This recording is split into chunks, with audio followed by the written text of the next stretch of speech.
Direktur, mohon izin kami untuk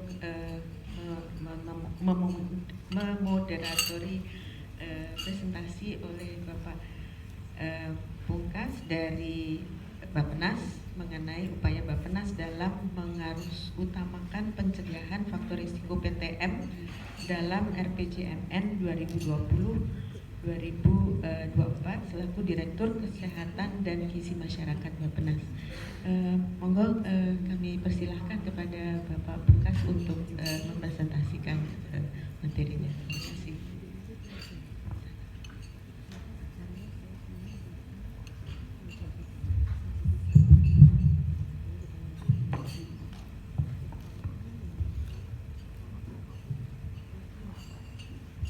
Baik, selamat siang Bapak sekalian. Assalamualaikum warahmatullahi wabarakatuh. Terima kasih Ibu Moderator kesempatannya, Ibu Direktur, Bapak Ibu sekalian yang sudah hadir pada pertemuan siang hari ini. Pertama-tama saya mohon maaf karena pasca ini kita harus menyiapkan kegiatan yang lain, jadi selain kami mohon izin. Termasuk salah satu saya kira yang sangat relevan Bu Jutini untuk PTM di dalam restrukturisasi program. Jadi besok kami berdiskusi dengan Kementerian Keuangan mengenai restrukturisasi program. Termasuk salah satunya kalau disepakati adalah program yang cukup besar terkait dengan PTM, dan saya kira yang disampaikan oleh Pak Dirjen pada saat pelantikan yaitu mengenai Germas.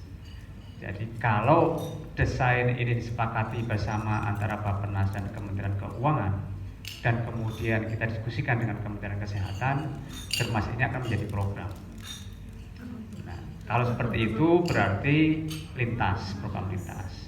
Cuma tentu tantangannya Bu, kalau program lintas itu ya pasti lebih luas ininya, koordinasinya, siapa penanggung jawabnya, kan gitu selalu itu. Dan ini tantangan kita terbesar.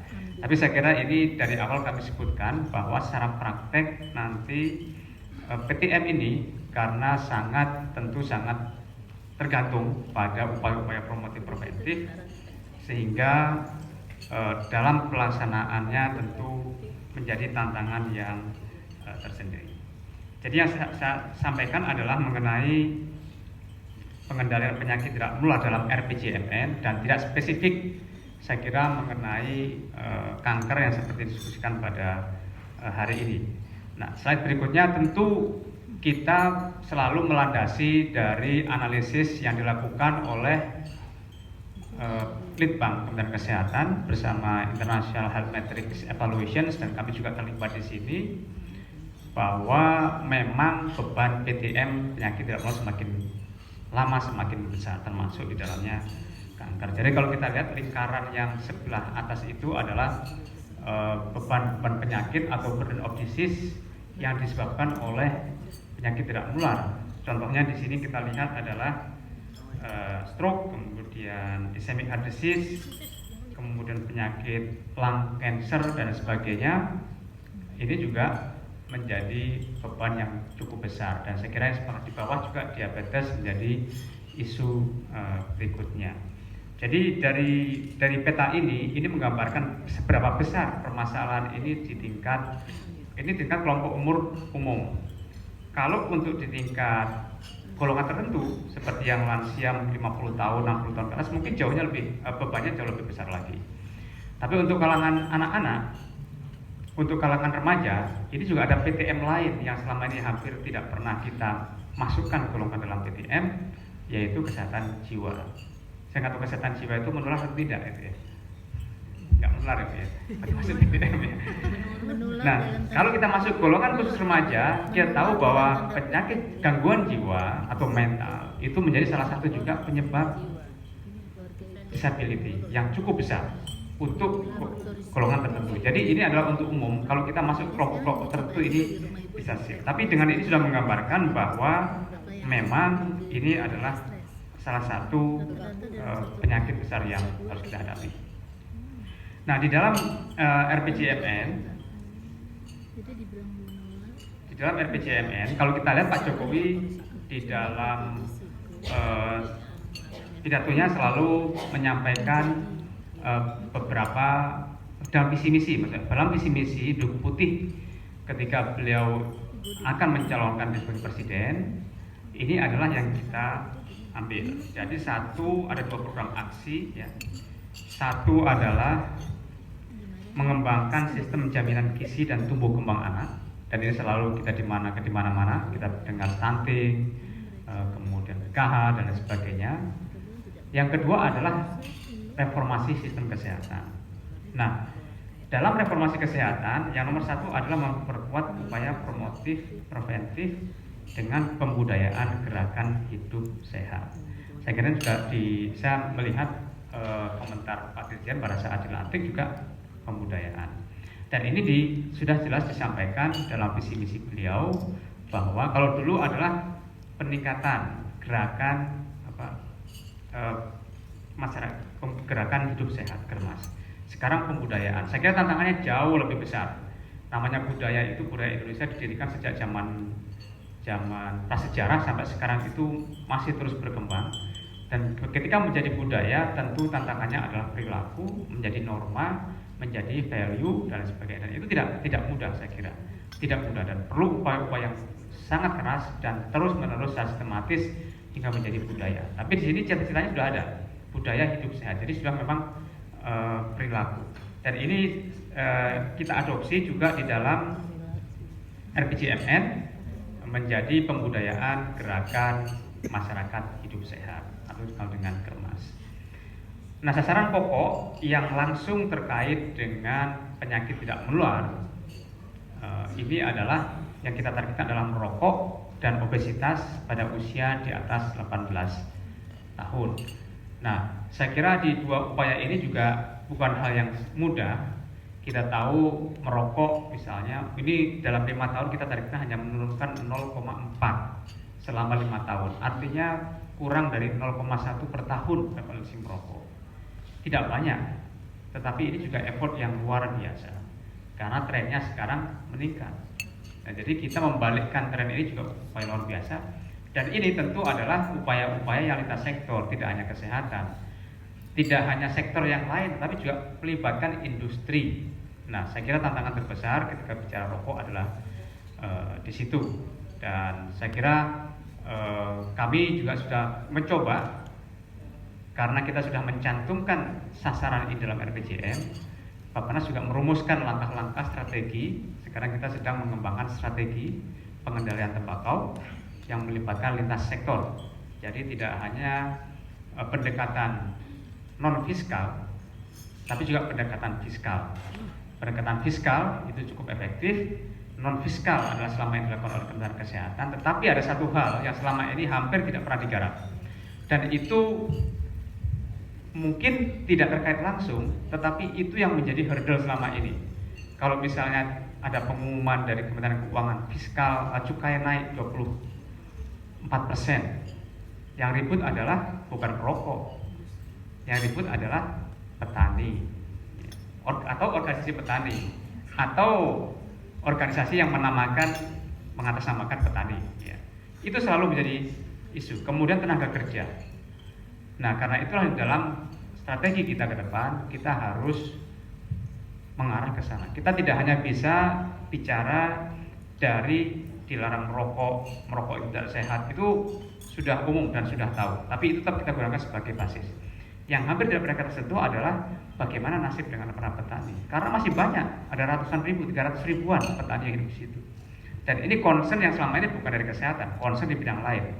Tapi sebagai upaya lintas sektor, kita harus mengadres hal-hal tersebut. Dan itulah yang sedang kita coba usahakan dalam pengembangan strategi, termasuk mitigasi terhadap petani, tembakau, cengkeh, industri dan sebagainya. Karena kita tidak mungkin meninggalkan mereka, gitu ya. Secara politis juga tidak mungkin meninggalkan mereka. Nah, arah kebijakan kita dalam RPJM 2020-2024 adalah meningkatkan pelayanan kesehatan menuju cakupan kesehatan semesta. Slide berikutnya. Jadi cakupan kesehatan semesta di sini tidak hanya kepesertaan, tapi perlindungan kepada akses, kemudian jenis layanan dan financial protection. Dan saya kira kita juga mendapat berita untuk Kementerian Kesehatan, nggak tahu ini sedih atau gembira ya, dengan adanya keputusan Mahkamah Agung yang dengan pembatalan iuran tadi. Saya kira ini juga satu blow lah buat kita. Artinya selama ini jangan sebagai satu jalan yang cukup baik, sekarang tiba-tiba dibatalkan, tentu defisit tidak akan mungkin tertutupi ya ke depan, dan tantangan kita makin besar. Saya tidak tahu langkah-langkah berikutnya yang dilakukan apa, tapi saya kira ini menjadi tantangan terbesar kita. Nah, di sini sekalian, dengan mendorong upaya promotif preventif. Jadi di bagian upaya penting, tapi sebenarnya upaya promotif preventif sudah lama kita bicarakan. Langkah-langkahnya apa? Langkah-langkah konkretnya apa untuk promotif preventif? Ini harus kita terjemahkan di dalam strategi dan kebijakan. Nah, salah satu dari strategi yang kita gunakan adalah pembudayaan. Jadi kita sebutkan, sudah langsung kita sebut spesifik pembudayaan sesuai dengan visi misi Presiden terpilih, pembudayaan perilaku hidup sehat melalui gerakan masyarakat hidup sehat. Jadi pembudayaan perilaku sebenarnya tidak hanya dari Germas, tapi dari yang lain. Jadi Germas menjadi bagian dari itu. Tapi dari strategi pemerintah, Germas adalah anchor-nya. Karena itu kita sebutkan melalui gerakan masyarakat hidup sehat. Dan saya kira ini tidak bisa berdiri sendiri juga ya. Ini satu program yang sangat baru dibanding dengan sebelum-sebelumnya ya. Sebelum-sebelumnya dulu kita sudah dengar pembangunan perluasan kesehatan, social determinant of health dan sebagainya. Tapi dalam pelaksanaan, dalam strategi tidak pernah kita munculkan. Sekarang kita spesifik munculkan di situ, warnanya juga berbeda dulu. Karena yang 1, 2, 3 itu ada delivery, pelayanan kesehatan langsung, kesehatan ibu, kesehatan anak, penyakit, kemudian perbaikan gizi. Itu adalah hal yang tujuan akhir yang delivery yang kita sebut dengan dulu upaya kesehatan. Nah, di sampingnya itu adalah penguatan kesehatan melalui upaya-upaya menguatkan tenaga kesehatan, fasilitas kesehatan, dan tenaga kesehatan. Nah, yang nomor tengah itu dia agak spesifik karena ini dulu sebenarnya tidak ada. Dan di sini Bapak sekalian, ini tidak hanya upaya dilakukan oleh Kemenkes. Siapapun bisa mengacu ke situ. Bagaimana membudayakan gerakan hidup sehat. Kita tahu sekarang di Kementerian Pora ini juga menjadi mainstream Germas ini. Mereka mentargetkan perilaku hidup sehat, olahraga di remaja, mengurangi rokok di remaja, nafsa di remaja, itu juga bagian dari mainstream dilakukan oleh Kemenpora dan kementerian-kementerian lainnya. Nah, untuk pengendalian penyakit dengan melihat burden of disease tadi, kita sebutkan dalam RPJM. Kenapa kita menyebutkan penyakit dalam RPJM? Supaya menjadi arah. Karena di dalam penganggaran secara praktis kadang-kadang kita ribut. Ya, ini anggaran ini diadakan atau enggak, berapa besarnya, gitu ya. Nah, kalau ada anggaran mana dulu prioritas, sehingga kita sebutkan di sini. Kenapa jantung, stroke, hipertensi, diabetes, kanker masuk? Karena ini kita lihat burden of disease kita. Jadi kalau misi kita membentuk manusia unggul, ya berarti manusia unggul itu tidak hanya hidup, tapi produktif, dan itu dihitung dengan ini. Artinya orang diabetes mungkin sembuh, mungkin bisa memaintain, kanker juga mungkin demikian, stroke mungkin juga demikian, tapi mungkin dia tidak produktif lagi setelah itu. Jadi itu kita semua hitung dalam tanda kutip, kita menggunakan kalkulasi ekonomi untuk melihat beban. Dan karena itulah ini masuk menjadi nomor 1, karena bebannya besar, baik beban karena kematian maupun beban karena tidak produktif. Baru kemudian penyakit-penyakit emerging disease, dari emerging disease yang seperti sekarang ada, gitu ya. Kemudian beberapa penyakit tropis yang nomor 3 ini kecil, tetapi ini terabaikan. Jadi ini kalau no one left behind juga kita harus punya prinsip no disease left behind. Jadi penyakit-penyakit ini yang kecil tapi tidak boleh kita tinggalkan. Dan yang nomor 4 ini juga muncul gangguan jiwa dan sebagainya. Ini juga kalau kita lihat di struktur umur penduduk, penyakit-penyakit di kalangan remaja dan pemuda adalah di bagian jiwa ini. Nah, ini strateginya antara lain perluasan cakupan deteksi dini, perluasan layanan berhenti merokok. Sebagai sekalian yang kami cantumkan di sini hanyalah penekanan. Kenapa disebut perluasan layanan berhenti merokok? Padahal kita tahu kalau menurut literatur internasional itu perluasan layar berhenti merokok pengaruhnya tidak terlalu banyak pada upaya untuk berhenti merokok. Tapi ini adalah gestur pemerintah. Kita membantu masyarakat yang ingin berhenti merokok. Kita tidak bisa diamkan itu karena kita punya upaya untuk menghentikan merokok. Kita bantu dengan penyediaan fasilitas. Health security menjadi bagian juga, dan kita tahu nih sekarang kejadian dengan isu infeksi corona, dan ini sudah masuk ke sebelumnya. Kita waktu itu memperkuat membiayai KKP dengan alat deteksi di seluruh wilayah perbatasan dan titik masuk. Kemudian cakupan penemuan kasus terutama untuk penyakit-penyakit yang tidak menular, yang menular, resistensi antimikroba dan pemberdayaan masyarakat. Nah, pemberdayaan masyarakat ini muncul karena kita lihat contoh bagus seperti malaria di Papua, kemudian schistosomia-cis di Sulawesi Tengah. Itu ternyata bisa dengan pemberdayaan masyarakat. Selama ini kita berjuang mati-matian menggunakan DAK, menggunakan ini, menggunakan itu, tidak terlalu jalan. Ternyata dengan pemberdayaan masyarakat malah jalan. Jadi ini adalah potensi yang berikutnya. Slide berikutnya mengenai pembudayaan gerakan hidup sehat seperti yang kami sampaikan tadi di strategi berikutnya slide. Ini adalah apa yang dilakukan di pembudayaan gerakan hidup sehat. Satu adalah pengembangan kawasan sehat. Sebenarnya ini kawasan sehat ini bukan terjemahan yang tepat. Ini adalah kalau dalam bahasa Inggrisnya kita mendapat masukan dari pakar waktu itu adalah entity. Jadi entity itu adalah apapun. Kalau sekolah itu dianggap entity, rumah sakit dianggap entity, masyarakat dianggap entity. Ya. Jadi ketika membentuk suatu kawasan, suatu wilayah, dia harus mempunyai prinsip-prinsip kawasan sehat. Nanti kalau untuk IKN, ibu kota negara, ya ibu kota negara sehat. Sekarang kita sedang mendesain dengan IKN ke depan, green, kemudian memperluas aktivitas fisik dan sebagainya. Sekolah harus sekolah sehat, perusahaan harus perusahaan sehat, gitu ya. Kemkes harus Kemkes yang sehat, Bappenas harus Bappenas yang sehat, gitu ya. Jadi setiap entity itu adalah sehat. Kemudian yang kedua adalah penyediaan lingkungan yang mendorong aktivitas fisik. Kita bisa berkoar-koar minta orang aktivitas fisik, tapi fasilitas tidak disediakan. Dan sekarang kalau di Jakarta cukup baik, dan ini kita harapkan juga diikuti oleh daerah-daerah lain, mendorong kawasan-kawasan sehat untuk aktivitas fisik lah minimal. Jadi kawasan sehat itu, lingkungan sehat tidak hanya untuk aktivitas fisik, tetapi juga misalnya untuk kebakaran, ya, polusi, termasuk yang sekarang menjadi isu itu ada limbah medis. Limbah medis itu juga di mana-mana, itu rumah sakit tidak bisa membuang limbah medisnya, itu adalah bagian dari lingkungan yang sehat. Kemudian promosi perubahan perilaku.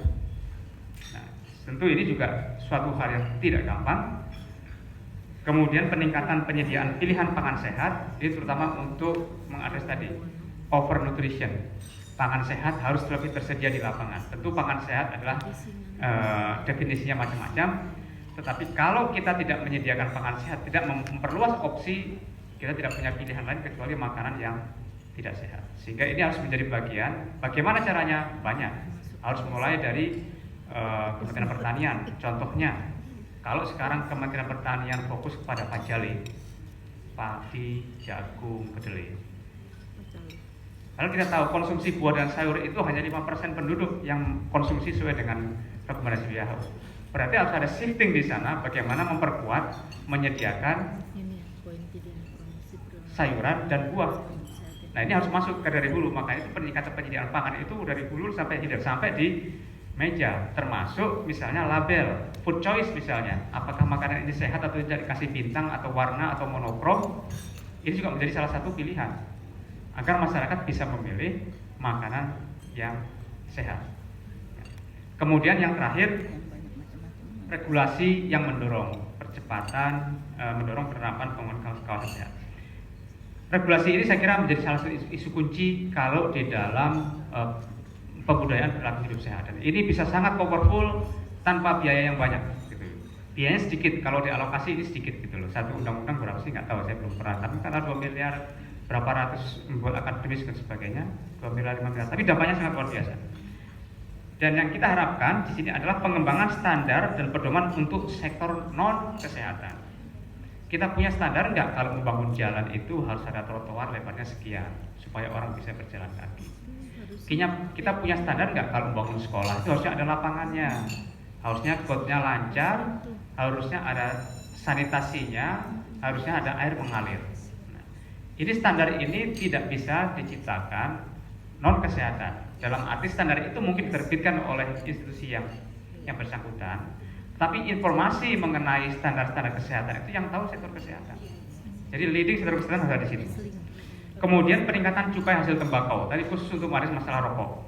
Jadi ke depan cukai akan terus dinaikkan. Kemudian khusus untuk rokok ada pembesaran pencantuman peringatan bergambar bahaya merokok. Cuman diskusinya kemarin ada mau full atau plain packaging atau 80%. Tapi di sini disebutkan secara spesifik harus ditingkatkan. Kemudian perluasan pengenaan cukai bagi produk pangan yang beresiko tinggi. Ini menjadi landasan kita untuk menerapkan cukai-cukai tantangannya besar ya. Gula, plastik, garam dan sebagainya. Kemudian pengaturan produk makanan dengan kandungan gula, garam dan lemak. Nah, khusus untuk pengendalian tembakau, slide berikutnya, ini yang sedang kita coba desain. Jadi ada 3 strategi besar. Satu adalah kebijakan fiskal.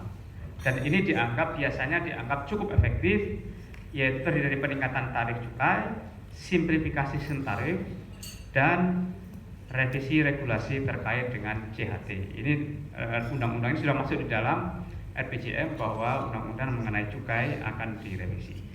Dan ini permintaan Presiden sendiri. Kemudian kebijakan non fiskal tadi mengenai iklan, memperbesar gambar peringatan, kemudian implementasi kausa tanpa rokok, upaya berhenti merokok, membatasi tempat penjualan rokok elektronik, dan memperketat regulasi dan pengawasan tentang bahan yang mengandung bahaya terkandung dalam rokok. Kemudian yang ketiga adalah solusi bagi petani tembakau dan pekerja industri. Ini yang nomor 3 yang secara muncul. Kenapa nomor 3? Nomor 3 ini bottleneck-nya. Setiap kita ingin meningkat cukai, setiap kita akan merevisi kebijakan non fiskal, yang terlihat selalu nomor 3. Nah, ini harus kita ada. Ternyata ada jalan itu. Kita sudah diskusi dan kita sedang melakukan kajian bahwa concern petani, concern industri itu bukan tembakaunya sebenarnya, tapi penghidupan mereka. Kalau kita bisa menggantikan penghidupan mereka, sumber mereka, tentu tidak masalah. Tapi selama ini tidak ada yang memikirkan, sehingga itu selalu menjadi tantangan kita. Ketika kita ingin meningkatkan penjualan tembakau, ya kita selalu berhenti di sini. Protesnya ada di situ, karena memang kita tidak memperhatikan mereka. Yang berikutnya Germas. Germas ini adalah impres. Kita ambil dari impres Germas.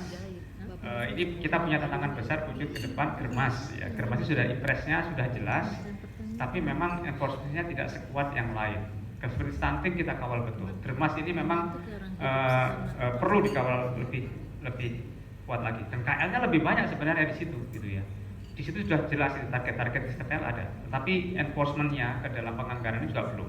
Ini tantangan kita. Aktivitas fisik, lingkungan sehat, edukasi, perilaku, deteksi dini, dan pangan sehat dan bergizi. Semua ini sangat lengkap. Desain sangat lengkap beberapa tahun yang lalu.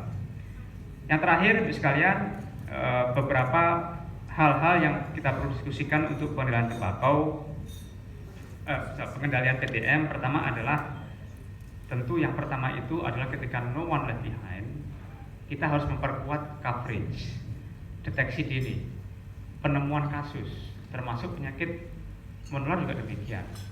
Masalahnya di penemuan kasus. Kadang-kadang kita mencapai target, tapi dari kasus yang ditemukan. Padahal banyak kasus yang nggak kita temukan atau nggak kita catat. Jadi nomor 1 ini harus bersihkan dulu. Deteksi dini itu untuk penyakit menular seperti itu. Untuk penyakit tidak menular, jadi deteksi dini adalah pencegahan sebenarnya. Pencegahan di level mana? Ada secondary prevention juga sebenarnya bisa kita kawal juga di BPJS. Tapi dengan adanya isu sekarang kembali BPJS dibebankan kepada defisit, ini pasti mereka nggak mau mikir lagi nih. Berat gitu ya. Tapi kita tetap harus menjadi isu penting deteksi dini. Bagaimana memperluas deteksi dini ini? Saya kira ini tantangannya cukup besar karena kita ingat dari hasil riskesasi itu namanya hukum 2/3. 2/3 penduduk hipertensi, 2/3-nya tidak tahu kalau dia hipertensi. Jadi 2/3 atau sebagian besar penduduk yang harusnya tahu bahwa dia punya masalah kesehatan, dia tidak tahu masalah kesehatan. Nah, tantangannya adalah di situ. Dan tentu ini bukan masalah yang gampang. PIS-PK sudah jalan, tapi apakah PIS-PK data itu digunakan di lapangan? Tidak. Ketika sudah input ke dalam PIS-PK, apakah langsung ditarik ke kabupaten kota atau digunakan oleh Pemda setempat untuk memperbaiki intervensi mereka.